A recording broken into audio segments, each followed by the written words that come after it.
Okay, today we're going to learn Shabbat Daf Pei. Today's shiur is sponsored by Don Nadel in memory of his mother, Zisa Risa Bat Aliyah HaKohen, Zichrona Livracha, on her yurtzeit. Okay, we're going to start from the bottom. Dio Kedei Lichtov.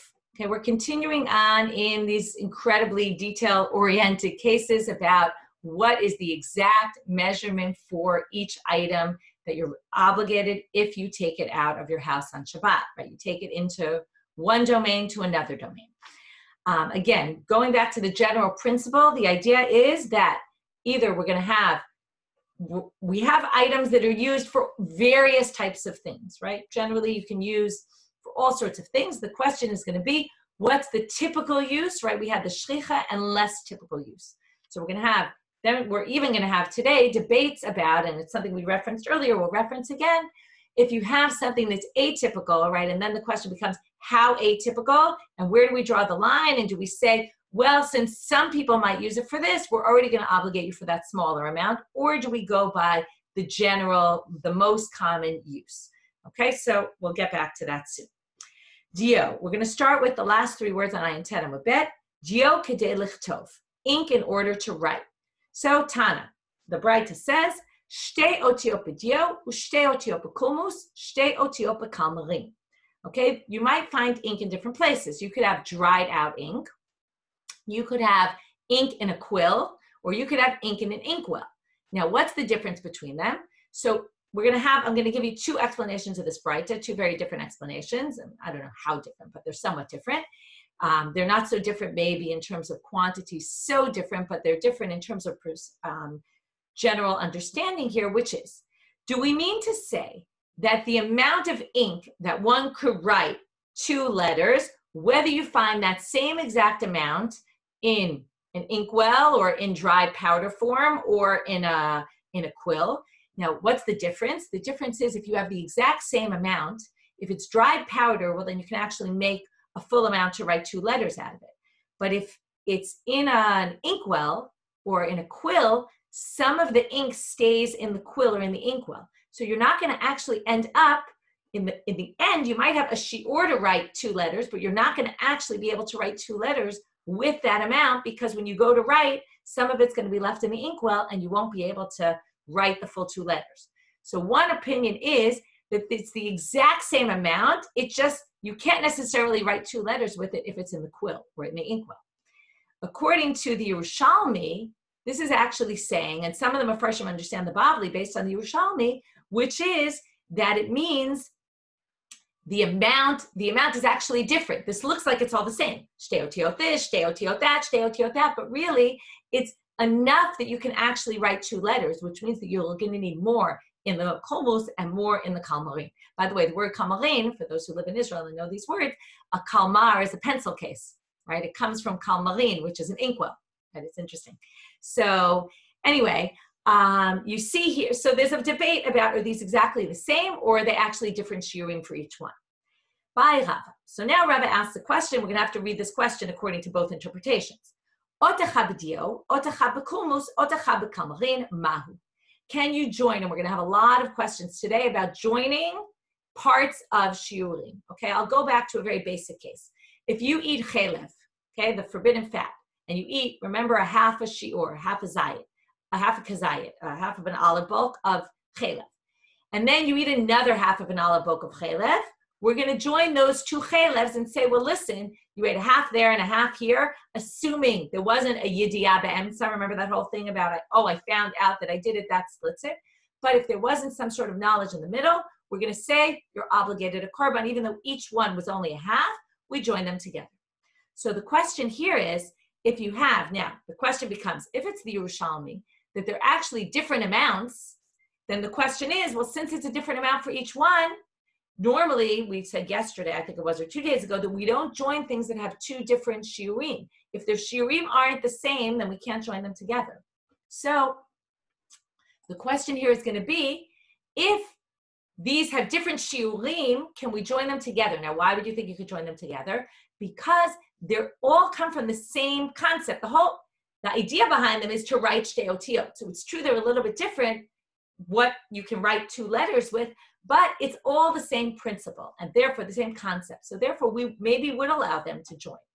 According to the other interpretation, they're actually the exact same shiur, so one would think you could join them. So what's the question? Well, the question is, since each is found in a different place, one comes from a quill, one comes from an inkwell, one comes from this dried powder, maybe you couldn't join them together. Well, so that's the question. And the answer, we don't actually get an answer. Teku, okay? We don't really know, did they join together? Amarava, hotzi shtei otiyot. Now we have another issue. If you remember when we first started Masechet Shabbat, where did we start? We started with the fact that when you do the act of carrying out, which we haven't mentioned at all recently, but now all of a sudden it's going to come up.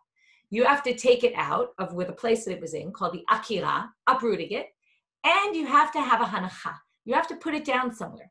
So now, here we're going to have an interesting question. I was thinking this relates to people who walk and write WhatsApps, right? How many people do this? You walk on the street and you always see people on their phones writing in the middle of the walking. So here we're going to have someone who's doing the same. It's not just nowadays that people are crazy, but apparently people did it then. Amarava, hotzi od echad uktava. Oh, sorry, we're not up to that. Sorry, I skipped a line. We're on the fourth line. Amarava. Sorry, Rava says a lot of things, so I lost my place here. Hotzi shtei otiyot uktavan keshehu mahalech. He's writing while he's walking, okay? He doesn't stop to write. He's writing as he's walking. Chayav, ktivatan zoi hanachatan. So very interestingly, what are you doing? You're basically putting the ink on the paper. So by putting it on the paper, or whatever it is you're writing on, that's considered hanacha. That's considered placing it. Okay, so you've basically placed it, and therefore you're going to be obligated. So now he says, Amarava, hotzi ot echad uktava, v'chazar v'hotzi ot echad uktava patur. But now he points out, though, but this is going to actually lead to a leniency. If you write one letter, and then only one you're not obligated in. Then a few minutes later, right, you take out more ink, and then you write another letter with that ink. So first you take out only ot echad, and then you write. And then you take out another letter's worth, and then you write. You're patur, my time. Now why?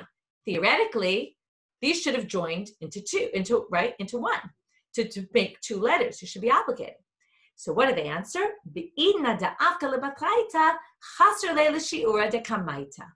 When you took out the second one, what happened already? The ink dried up.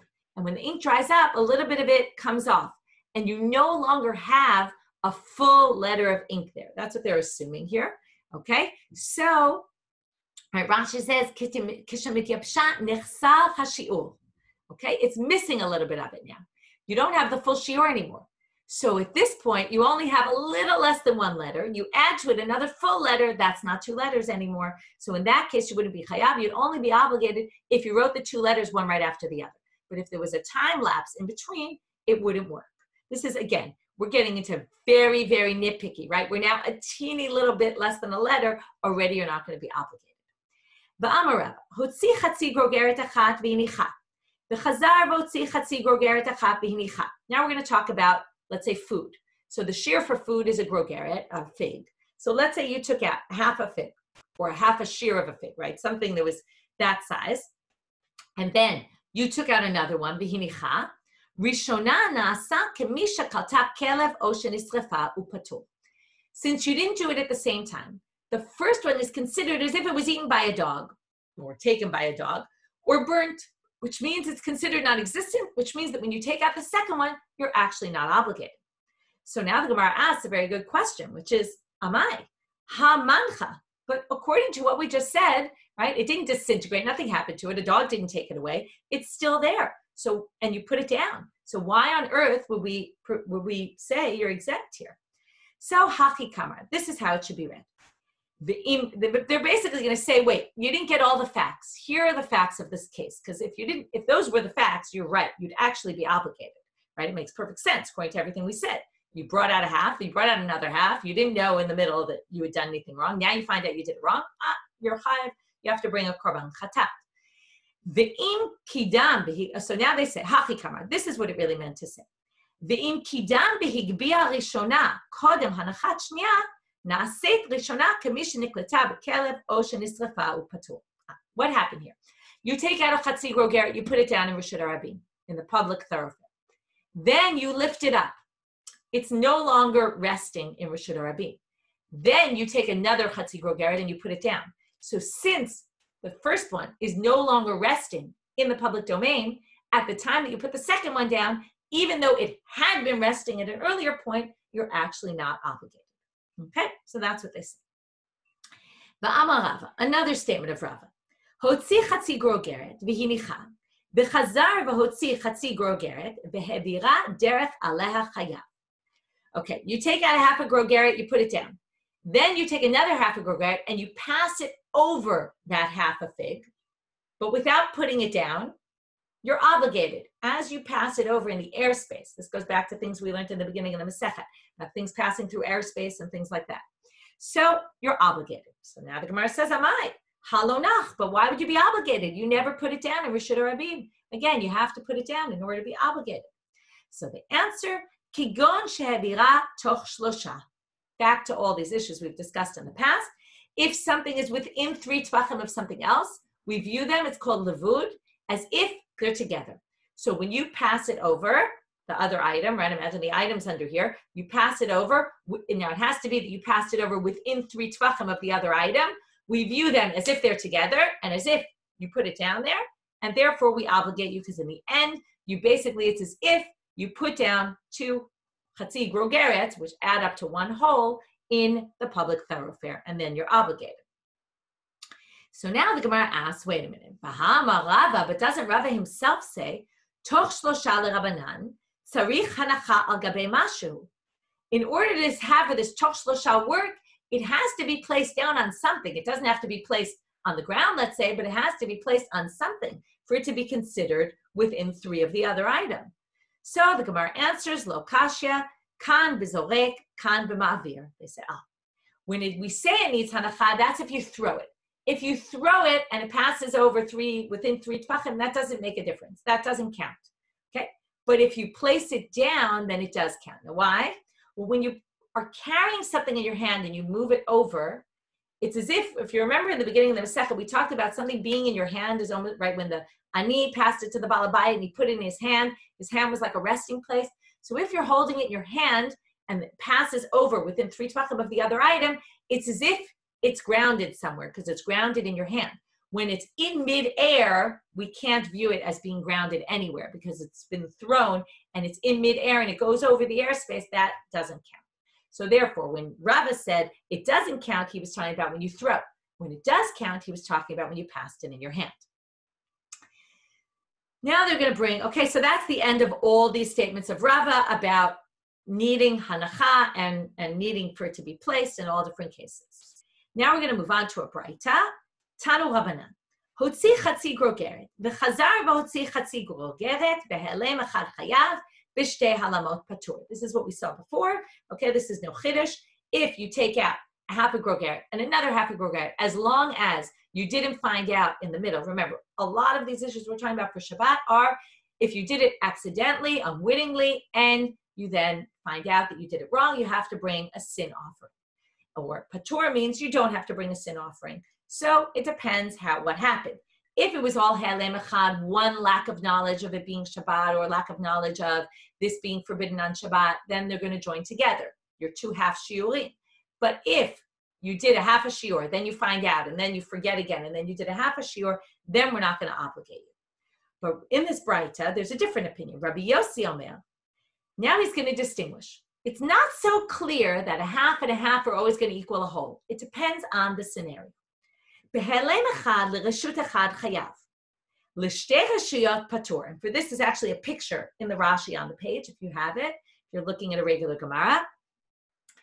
If you take out from, let's say, your house to the public thoroughfare, and then that was your chatzi grogeret. You didn't know it was Shabbat, or you didn't know it was usher to do this.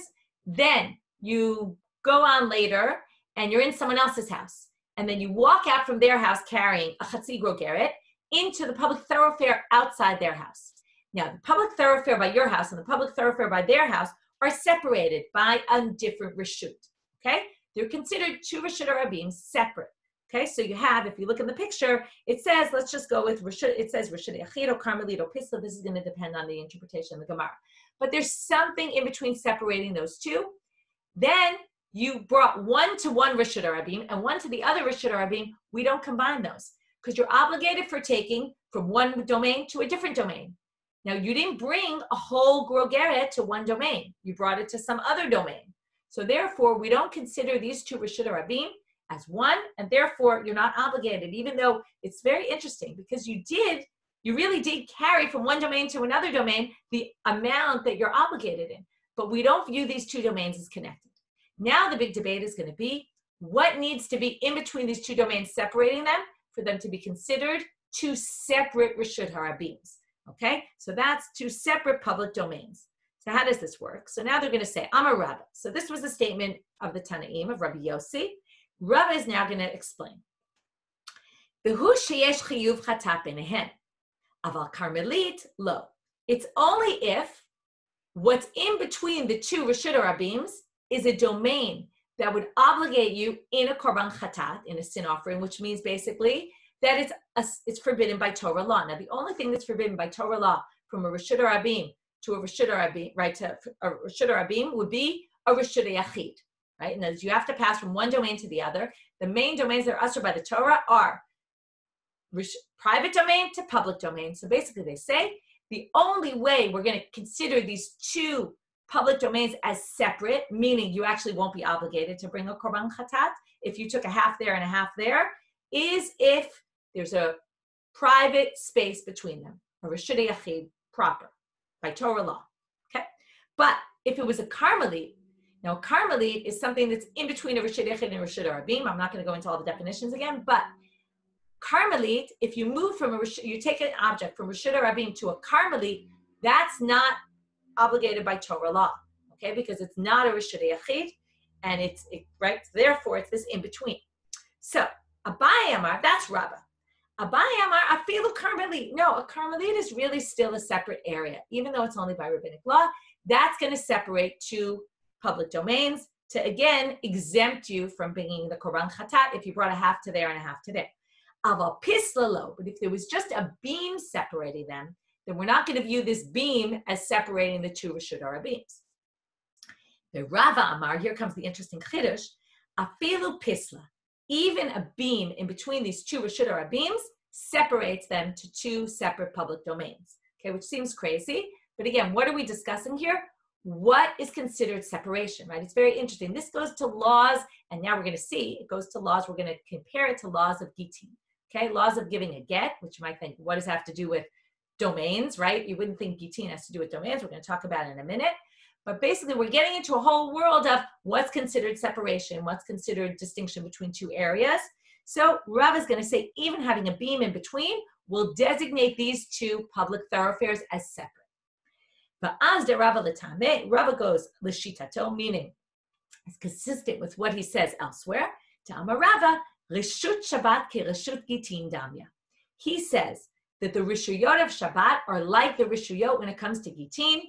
And that's how we learn it, okay? We're basically saying he's consistent because there also he thinks that a pisla is a separate unit. Okay, what does this have to do with get?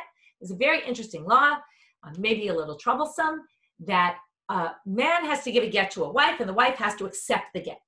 Now, one way we can view the wife as accepting the get is if we throw it into her courtyard. As long as it lands in her courtyard, we say yada, right? That her chatzer is like her yad. Okay, it's an extension of herself, and therefore, if it goes into her chatzer, her courtyard, it's as if she accepted the get by hand. Okay, this is a way that people avoid. If the woman doesn't want to accept the get, they throw the get. That's why it's a little bit troublesome. What if the woman doesn't have land, and the man wants to? Then there's a whole parak called hazorek get. Okay, where he throws the get to his wife, so he could throw it into her courtyard, and that's considered that she accepted the get. Now, what if she? By the way, this is all by Torah law. When you have that she has to, right now, actually, well, we won't get into that. We'll wait for Gitin to get into all the details of this. But if she doesn't have money, she doesn't have a courtyard, she doesn't have land. So if he says to her, listen, I'm giving you as a gift a little portion of my land, and then I'm going to throw the get into that area. When it lands in that area, the get is hers. what if when he throws it into the area, and here we get into aim and all sorts of things that we talked about a few days ago with you meant to throw it 2 and you threw it 4. You meant to throw it into this area and it fell in the area, but it fell on this beam. Okay, now I didn't mention this before, but the beam, according to, I think it's Rashi, is either it's 4 by 4 tefachim wide. Remember, we talked about all these things about Rishut, or 10 tefachim high, and it lands on the beam. So according to Rava, when it lands, or according to the Gemara there, when it lands on the beam, it's not considered that she received a get. Why? Because this is its own domain within a domain. Now, when he gave her his chatzer, this little portion of his courtyard, he didn't mean to give her 2 areas of his courtyard. He meant to give her 1 area of the courtyard. The 1 area of the courtyard is the ground there, not a beam that's either 10 tefachim tall or 4 by 4 tefachim wide, which is already a significant amount and is considered an area in and of itself. So comes Rav and he says, just like there, it's considered an area in and of itself. Likewise, here it's going to be considered an area in and of itself, and it's enough. And then we go so far as to say an area in and of itself is enough to distinguish and make 2 public domains separate public domains. And then we're going to actually exempt, again, a person who takes out a half a gregor to one and a half a gregor to the other. Okay, that was a very complicated mahalach to get to something which is fairly simple, which is all about, again, we had this debate. What separates Rishuyot? Is it only a Rishut Yachid that would separate it? Could it be even a Carmelite? Could it be even just a beam? Okay, moving on. Chol. Now we're going to basically go through the whole long list of all the stuff at the end of the Mishnah. Chol kadei l'chol ayin achat. Okay, this is eyeshadow. Now, eyeshadow was used both for medicinal purposes and for makeup. So now they're going to say, now you would think, because it says chol kadei l'chol ayin achat, and which was like all the other cases in the Mishnah of 1 eye. And generally you have, okay, I had this yesterday, I had something in my eye, and I needed drops, and it was really bothering me, and I only put drops in 1 eye, I didn't put it in the other eye, right? So you would need something for your eye. That's right, kadei l'chol ayin achat. Thought it was strangely coincidental that it was the day we had been talking about all the milk, the breast milk and all that you put on the eye, right? So anyway, I didn't try that. So kol kadei l'chol ayin achat. So ayin achat, halokachle, they say, generally kol we mean eyeshadow. Now, who puts on eyeshadow on 1 eye? You look pretty ridiculous if you walked around with eyeshadow on 1 eye and not the other. You look kind of silly, and the whole idea of eyeshadow is to make you look beautiful, so why would you do such a thing? So Amar Rav Huna, today is a lot about cosmetics and things like that. Amar Rav Huna, shekein snuot kochlot ayin achat. This is going to sound very surprising. He says women who are snuot, they put eyeshadow on only 1 eye. Rashi explains why. Okay, interesting. Because they cover their faces and they only reveal 1 eye. Okay, I never heard of this before. Okay, that women who are snuot cover their whole faces, leave 1 eye out, and therefore, what's interesting about it is they're trying to be so tsanua, and yet they're wearing makeup, right? Nobody seems to have a problem that they're wearing makeup to make themselves look beautiful. I don't know, the 1 eye that people could see to look beautiful. Anyway, interesting. So Meitive, we now have a question on this strange opinion. Rabbi Shimon ben Elazar Omer, Chol, im l'refuah kadei l'kol ayin achat, im l'kashet b'shtei einayim. Again, it all depends what you're using it for. If you're using it as eyeshadow to look pretty, well, then it's 2 eyes. If you're using it to because you have a problem with your eye, then it's the amount for 1 eye. So that seems to contradict Rav Huna, who said the 1 eye was for makeup. Tiragama Hillel b'rei Rav Shmuel bar Nachmani kitanya hahu b'ironiot. Okay, ironiot you would think would sound like city women. It's actually the opposite. It's village women. Okay, now here you're going to see something interesting. Also, women in the village specifically didn't need to cover themselves as much. They did in the city. You needed to be very tsanua, because in the city, Rashi says there was a lot of schok and things going on in the big city, and therefore women had to be more tsanuot than they did in the village. In the village, women had to be less tsanua because there was less things going on. So therefore, in the city, where they would do ayin achat, that's what we saw before. That kol kadei l'kol ayin achat is even for makeup, because we're talking about the city women. The village women who didn't, then it would be the Braita, where he said it depends what you're using it for, whether it would be 1 or 2 eyes. Okay, it's very interesting. Again, you can learn about what they were doing in those days, and theoretically, it sounds like there were women who were covering their faces, right, and only leaving out 1 eye. It's hard to imagine, but it does seem to say. Okay, shava kedei liten al pin yekef katan. So the amount of wax to cover up a little hole, a little opening. Tana kedei liten al pin yekef katan shel yayin. This is for wine Wine is very like thin liquid, and therefore it would be a very small hole that you would need to stop up because it has a very small opening because it comes out quickly, as opposed to some other liquid, which would be thicker. This was, we talked about these wooden boards. We're going to see it right now.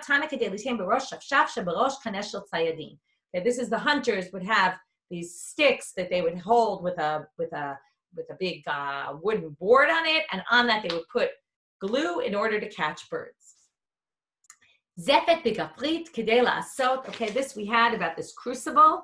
Okay, kedei la'asot nekev. Kedei la'asot nekev. Okay, it says to make a hole. So what is this exactly? So now they're going to say kedei la'asot nekev katan. Okay, the assumption is they had this crucible where they would heat up these metals. They would have a cover that was made of tar or sulfur. They would make a hole in that for whatever reason, and then they would cover up that hole using the same material. Okay, so it's covering up that hole. It sounds like a very, very small amount. It sounds like this small amount is actually very useful, and therefore you'd be obligated for carrying out that small amount. Charsit, a shard, okay, or a broken up shard, kedei la'asot pikol. Okay, this is to create an opening in a crucible.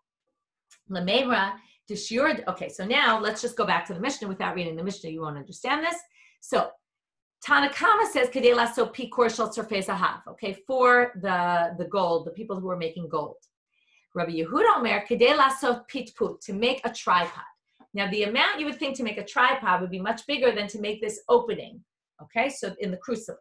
So now they're going to say Lamemra de shiur de Rabbi Yehuda nafish. Does it make any sense that Rabbi Yehuda would have a larger amount than Tanakama? Ha kaimalan de shiur de Rabbanan nafish. We already know that the rabbis generally hold by the bigger shiurim. How do we know this? Ditnan, in the earlier in the Mishnah, it said Rabbi Yehuda Omer kedei litol hemena midat min ala katan. If you remember with the rope or the reed, so Tanakama had said it was ozen lakupa, right, a handle, or again kedei la'asot tzlai lenafau lekvara, the hook to carry the sifter or the sieve to hang it. And Rabbi Yehuda had said, kedei litol midat min ala katan, which was a smaller shiur, meaning Rabbi Yehuda's machmir. Now, why would we assume just because he's machmir there, he's going to be machmir here, or has a smaller shiur? Well, the assumption is because it all comes from the same logic. And this is how I started class today, because I wanted, when we got here, that you would understand. That the issue is that when you decide on the shiurim, do we go by the general use, or do we go by even a less minor use, a less major or less common use? Right, a minor. So if you say midat min ala katan is not the typical use, most people they're not measuring their kids' shoes all the time. It's not the most typical use. It's much more common that they use it as hooks for all sorts of utensils in their house. But Rabbi Yehuda is going to say, since it could be used for this, we're going to say it's even a smaller shiur. He's going to be more machmir. So likewise, when it comes to the charsit, since it can be used for pikor, wouldn't you think Rabbi Yehuda would say that? Why did he use this larger shiur of the tripod? So in the end, they basically are going to reinterpret the tripod case and say the tripod is a smaller shiur, and it's not to build a tripod because that would be a lot, but ema kedei lasut pitput kira ktana. It's to fix up a crack in a tripod for a small oven. So you have this small tripod that's serving a small oven, and you have a crack in it, and the amount of limestone that you would need for that would be the amount, okay? And that's what we get to, and not, the amount of earthenware, the vessel that we would need would be that amount of broken up shards of an earthenware vessel. Subin, kedei liteno pikor shel tzorfei zahav. Tanu Rabbanan. Oh, okay, that's just quoting the Mishnah. Yeah, we don't really need to read that. Okay, Tanu Rabbanan. Hamutzi se'ar kedei legabel bo et hatit. Tit la'asot pikor shel tzorfei zahav. Now we get back to the teat. Remember the clay? The clay we use again to make an opening again for the tzorfei zahav. They also used it for that. And hair, you take out hair. Now hair can be useful. When they needed the clay, they added hair to it apparently. Okay, it was something they did in the process. So the amount of hair in order to knead the teat, and how much teat in order to make an opening for the crucible. Okay, it's actually the bellows of the crucible. I don't exactly understand all the parts, or bellows, sorry, it's called the bellows of the crucible. There's a debate about how to read these two lines. Do they connect? Is it hair to mix within the amount of teat, that the clay that would be enough to use to open for this opening of the bellows of the crucible? Or are these two separate things? Like we said, the water, in order to knead the clay, is a larger amount because you're not going to need a teeny amount, right? And then it's two separate things. It's the amount of hair that you would, in order, right, the amount that you would normally need at one time, which would be a larger shiur of teat that you would end up with. And the teat itself is laso pikor shel tzorfei zahav.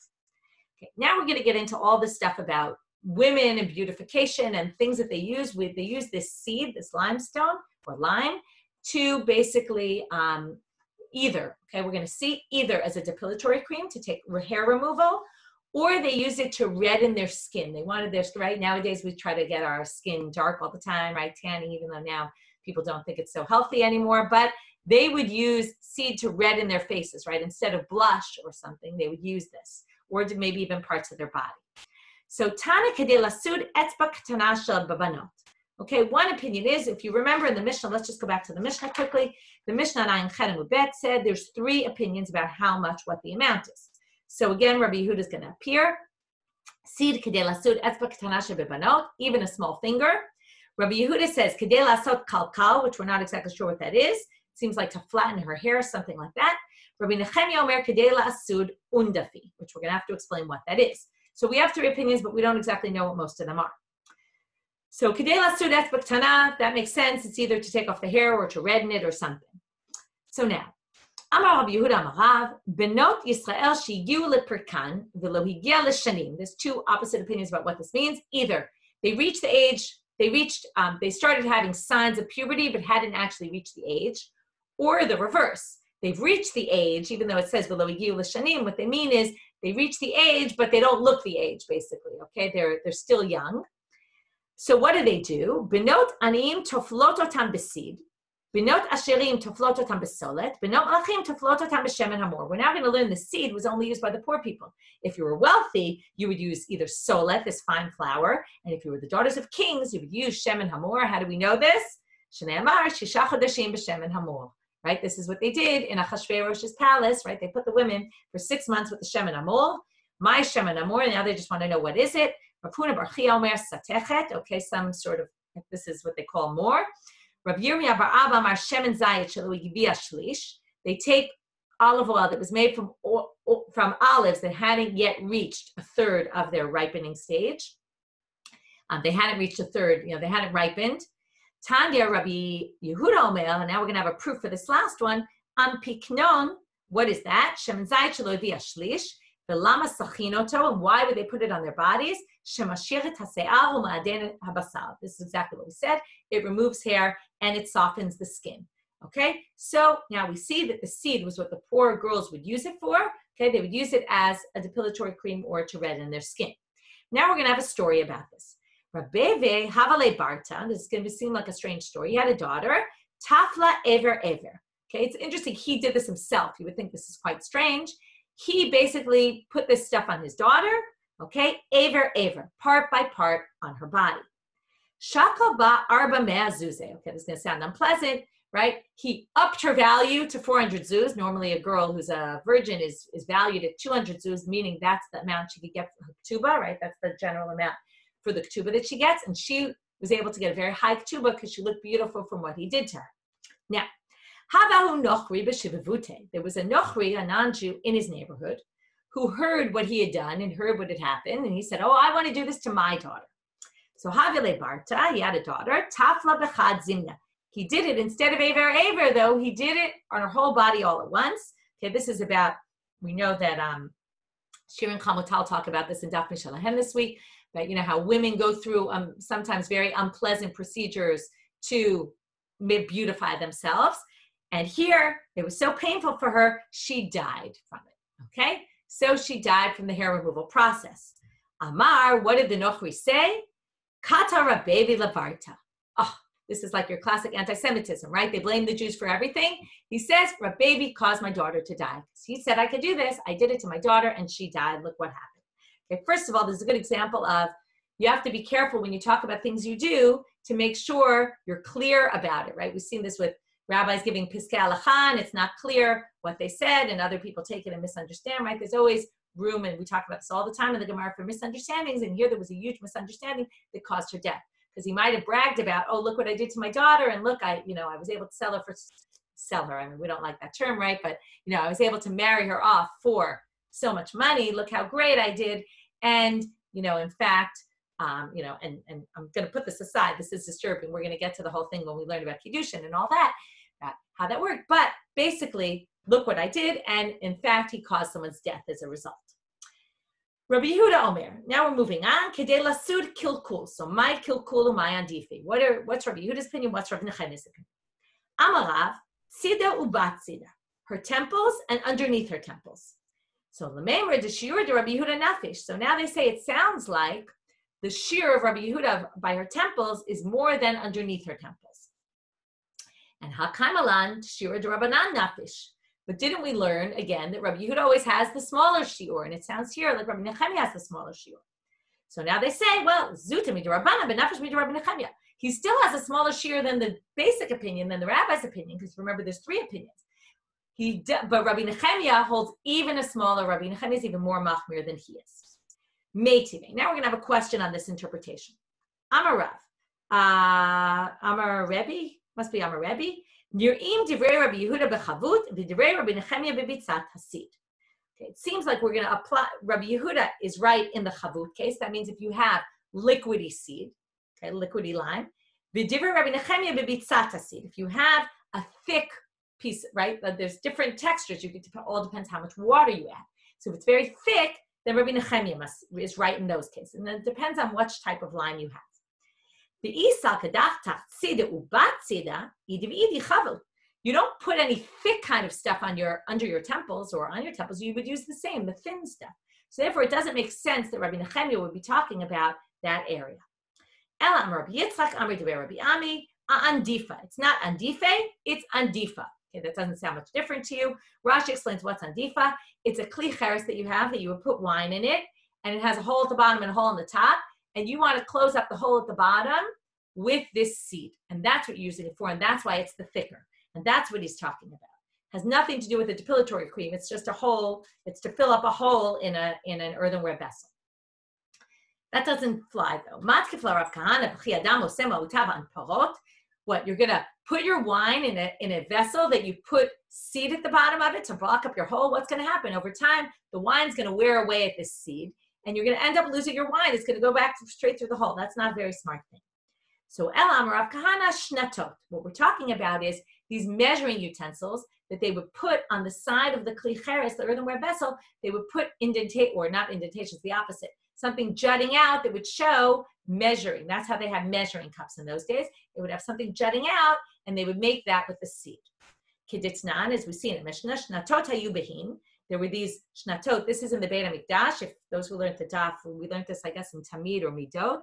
Menachot. Comes up in Menachot. There were shnatot in the hin. The hin was a measuring cup that measured a hin. That was a measuring amount. And ad kan lapal, ad kan la'ayil, ad kan lakeves. You're familiar with it from davening, right?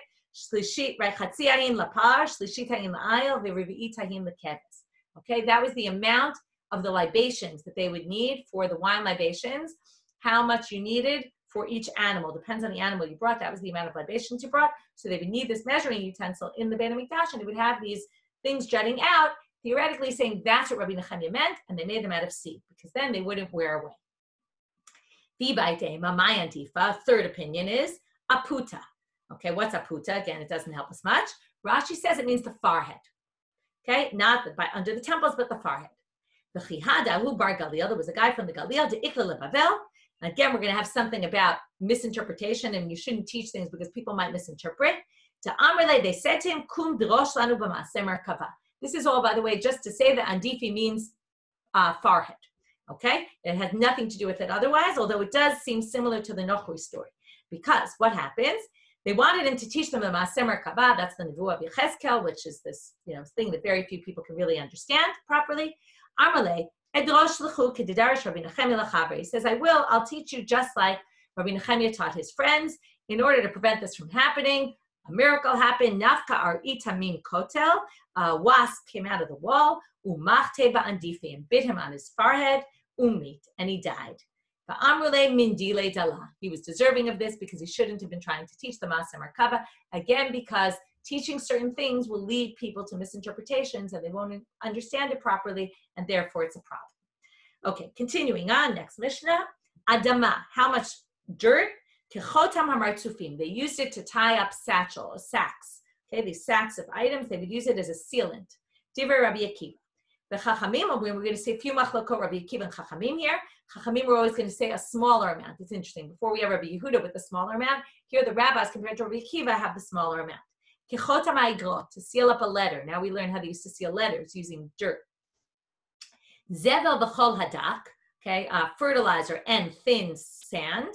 Kedei l'zabel kelach shel kruv. In order to the amount to fertilize, we saw this quoted before, a stem of cabbage. Divrei Rabbi Akiva. The Chachamim omrim kedei l'zabel krisha, for leeks, okay, which is smaller. Chol hagas kedei litein al malei kapasid. If you have thick sand, it's to put in the spoon of someone who's doing the lime, using the lime. We'll get to this in a minute. Kaneh kedei lasot kumus. Okay, kaneh, what was a reed used for? Again, the smallest amount would be to make a quill. V'im haya aveh o merusas. If it was thick or cut off a little and you couldn't use it for that, well, then what would you use it for? For fire. So kedei levashel bo beitzah kala shebebeitzim. The amount it takes to cook the quickest egg that could cook.